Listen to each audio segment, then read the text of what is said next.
बागुरुम्बा दोहौ होननानै दुलाराय बर' हारिमु आफादनिफ्राय बेखौ फोसावनाय जादों।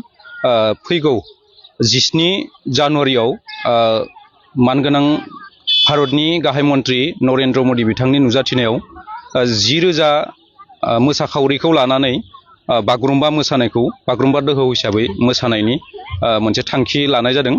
बे थांखिनि थाखायनो जोङो जोंनि बाक्सा जिल्लायाव 1,000निबो एसे बांसिन मोसाखावरिफोरा बेवहाय बाहागो लागोन।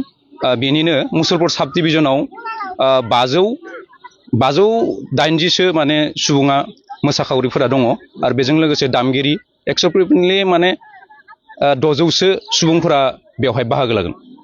दिनैनिफ्राय बेखौ LAC लेभेलाव जागायनाय जादों।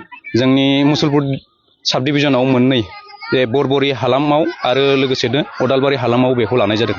थांखियानो जाबाय जों दुलाराय बुहुमावनो बर'नि बागुरुम्बा मोसानाया जेन मुंदांखा जायो, बर'नि बागुरुम्बा मोसानायखौ जेन बुहुमनि मानसिफोरा मिन्थियो।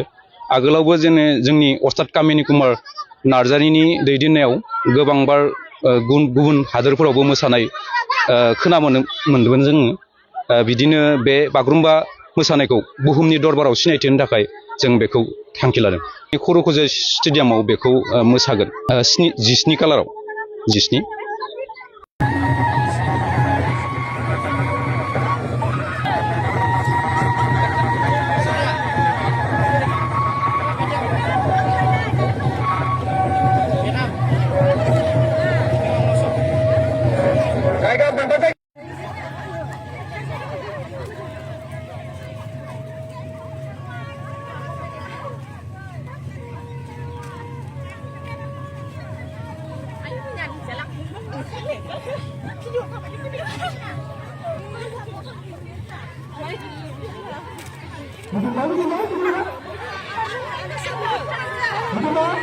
Kalau saya terang, ini kita pun tahu, saya. Kita pun tahu, dia kata masih tahu.